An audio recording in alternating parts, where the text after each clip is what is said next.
Hello everyone, आप सभी लोगों का मेरे यूट्यूब चैनल में स्वागत है। और आप लोगों की तैयारी बहुत अच्छी चल रही है। और आज का ये जो लेक्चर है वह ये 4th लेक्चर है और ये योनो पे लेक्चर चल रहा है। पिछले लेक्चर में हमने इंटरनेशनल कोर्ट ऑफ जस्टिस के बारे में यानी न्याय के अंतर्राष्ट्रीय न्यायालय के बारे में जाना।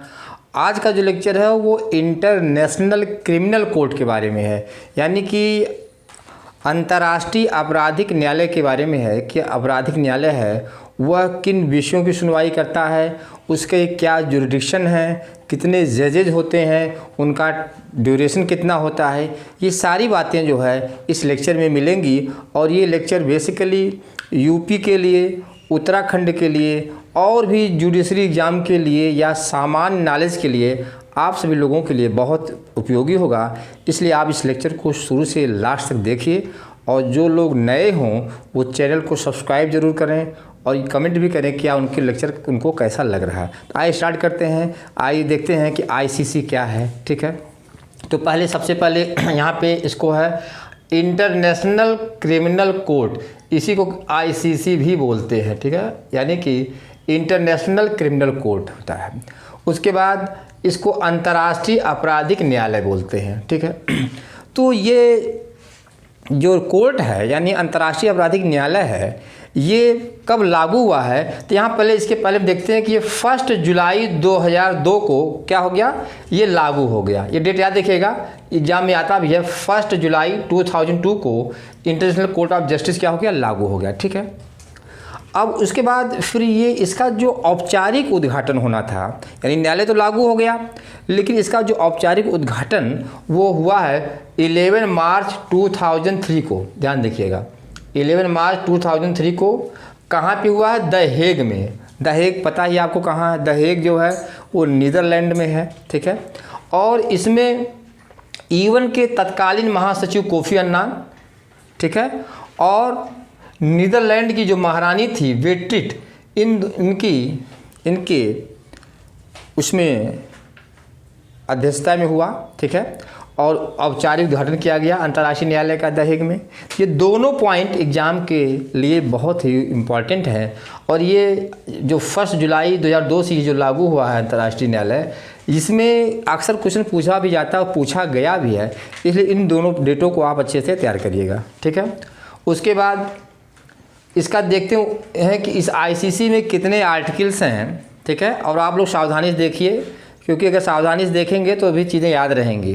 ठीक है, तो यहाँ पे देखिए आईसीसी में कितने आर्टिकल हैं, टोटल 128 आर्टिकल है। ध्यान दीजिएगा 128 आर्टिकल हैं और इसके टोटल पार्ट कितने हैं, 13 पार्ट में, यानी कि उसके कुल 13 भाग हैं।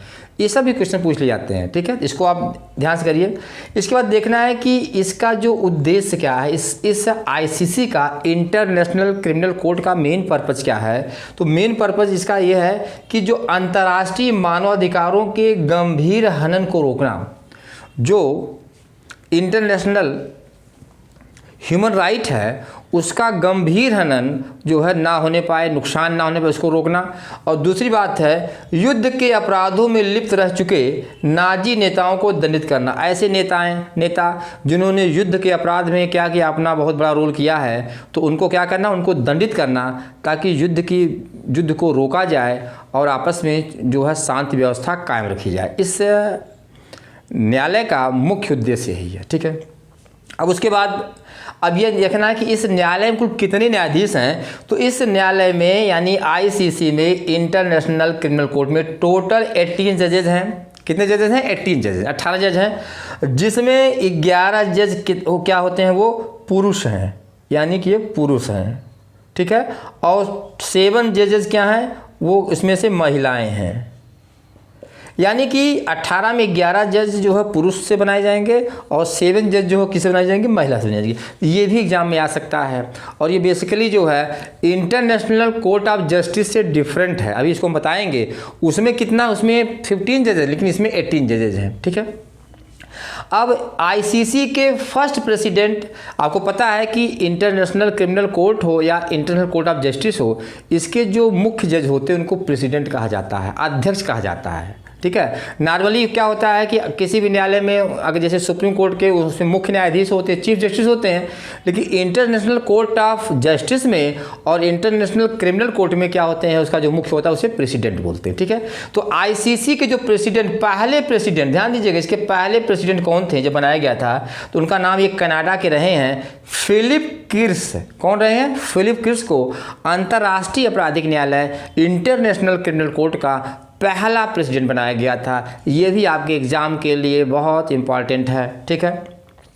अब इन जो आईसीसी के जो जजेस होते हैं उनका कितना कार्यकाल है, कितने टाइम के लिए रहते हैं, तो इनके लिए टाइम वही रखा गया 9 ईयर्स रखा गया, यानी 9 साल के लिए ये इनका चुनाव होता है। एक बार कोई भी व्यक्ति इंटरनेशनल क्रिमिनल कोर्ट का न्यायाधीश नियुक्त होता है तो वह केवल और केवल 9 वर्ष तक के लिए रह सकता है। अब आइए देखते हैं आगे क्या है। अब इंटरनेशनल क्रिमिनल कोर्ट का ज्यूरिडिक्शन क्या है, इसकी अधिकारिता क्या है, कौन कौन से मामलों की सुनवाई कर सकता है और कौन कौन से मामलों की सुनवाई नहीं कर सकता है, इसके बारे में आपको यहाँ पे देखना है। तो यहाँ पे देखिए जो इसकी अधिकारिता, पहली अधिकारिता क्या है, यहाँ देखिए पहली अधिकारिता है जनसंहार का अपराध। ध्यान दीजिएगा, क्राइम ऑफ जेनोसाइड, जनसंहार को रोकना, क्योंकि आप देखेंगे जो अफ्रीकन कंट्रीज़ हैं वहाँ पे जेनोसाइड बड़े पैमाने पर हो रहा है। काले गोरों की समस्या, काले लोग गोरों को मार रहे हैं और गोरे लोग कालों को मार रहे हैं। इसका मतलब क्या है, ये जातिगत संहार हो रहा है, नरसंहार हो रहा है। इस कोर्ट का मुख्य उद्देश्य है ऐसे संहारों को रोकना। ठीक है। तो जनसंहार का अपराध इसके इसमें आता है। दूसरा आता है क्या कि मानवता के विरुद्ध अपराध, ऐसे अपराध जो मानवता के विरुद्ध हैं, क्राइम अगेंस्ट ह्यूमैनिटी, मानवता के विरुद्ध अपराध है। अगर कहीं मानवता विरुद्ध अपराध है तो वहाँ पे इंटरनेशनल क्रिमिनल कोर्ट में आप जा सकते हैं। तीसरा है आक्रमण का अपराध, यानी कि क्राइम क्या है, अगेंस्ट एग्रेशन, आक्रमण के विरुद्ध अपराध है, इसमें भी इसका जुडिक्शन है। और जो इसका चौथा जुडिक्शन है वो ये कहता है युद्ध का अपराध, यानी कि वार क्राइम में भी जो है ये आईसीसी की जुडिक्शन हुआ है। और कोई अन्य अपराध, अन्य कोई संघर्ष इस तरीके का हो जो इंटरनेशनल लेवल पे ना हो और कोई संघर्ष हो, तो वो भी जो है इंटरनेशनल क्रिमिनल कोर्ट के जुडिक्शन में आता है। ठीक है। अब आपने आईसीसी को देख लिया, इंटरनेशनल क्रिमिनल कोर्ट को, और इसके पहले यूएन चार्टर में हमने पढ़ा था इंटरनेशनल कोर्ट ऑफ जस्टिस, न्याय का अंतर्राष्ट्रीय न्यायालय में। तो यहाँ भी प्रश्न उठता है कि दोनों डिफरेंस क्या है, क्योंकि अगर हम डिफरेंस नहीं जानेंगे तो हमारे दिमाग में हमेशा कन्फ्यूजन रहेगा, और अगर कन्फ्यूजन रखेंगे तो हम एग्जाम में क्वेश्चन सही तरीके से सॉल्व नहीं कर पाएंगे। तो आइए इस कन्फ्यूजन का यहाँ क्या करते हैं, निराकरण करते हैं। देखिए यहाँ पे आईसीजे यानी कि इंटरनेशनल कोर्ट ऑफ जस्टिस, यानी न्याय का अंतर्राष्ट्रीय न्यायालय है, और ये कौन सा है, इंटरनेशनल क्रिमिनल कोर्ट, यानी न्याय का आपराधिक न्यायालय है। ठीक है। तो अब यहाँ देखिए क्या है, पहली बात तो जो आईसीजे है ये क्या है, ये यूएनओ का पार्ट है। ध्यान दीजिएगा, आप देखेंगे यूएन चार्टर में तो इसका जो है क्या है, ये इसका एक आर्गन है, यूएनओ का एक आर्गन है। क्या, ये आपका इंटरनेशनल कोर्ट ऑफ जस्टिस, लेकिन ये यूएनओ का अंग नहीं। ध्यान दीजिएगा, ये यूएनओ का अंग नहीं है, it is not the organ of UNO. Very very most important point. ठीक है।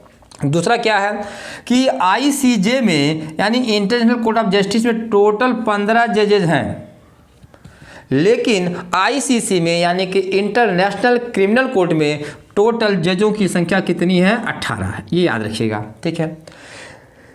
आईसीजे में केवल राज्य पक्षकार हो सकते हैं। Only state can become the party of the international court of justice, लेकिन इसमें व्यक्ति भी पक्षकार बन सकते हैं। इसमें जो है व्यक्ति भी पक्षकार बन सकता है, इंडिविजुअल भी पार्टी इंटरनेशनल क्रिमिनल कोर्ट का बन सकता है। ये बहुत इंपॉर्टेंट पॉइंट है। और दूसरा है भारत, चूँकि क्या है, ये उसने यूएन चार्टर में, चूंकि इंडिया एक मेंबर है यूएनओ में, इसलिए उसने आईसीजे को, इंटरनेशनल कोर्ट ऑफ जस्टिस की को है, उसको निर्णयों को मानता है, अगर किसी मामले में उस पर आते हैं तो मानता है। लेकिन इंडिया ने इंटरनेशनल क्रिमिनल कोर्ट को स्वीकार नहीं किया, आईसीसी को क्या है, स्वीकार नहीं किया है, क्योंकि इंडिया का ये मानना है कि भारत जैसे देश में ऑलरेडी एक स्वतंत्र न्यायपालिका है जो सुप्रीम कोर्ट है, इसलिए ऐसे अपराधों के लिए ज़रूरी नहीं है कि वो इंटरनेशनल क्रिमिनल कोर्ट में जा करके अपने मामलों का निराकरण करे। तो ये बेसिकली दोनों पॉइंट आप याद रखिएगा, क्योंकि ये टॉपिक आज की डेट में आपके इंटरव्यू के लिए भी बहुत इंपॉर्टेंट हो सकते हैं। प्री में भी पूछा जा सकता है, मेंस में भी, इसलिए आप इसको अच्छे से जानिए और इसको देखिए और नोट कर डालिए। और अगर मेरा लेक्चर वास्तव में पसंद आ रहा है तो आप ज़रूर अपना कमेंट करके बताइए, ताकि मैं इसी के बारे में और भी लेक्चर आपको अपलोड करता रहूँ। Thank you.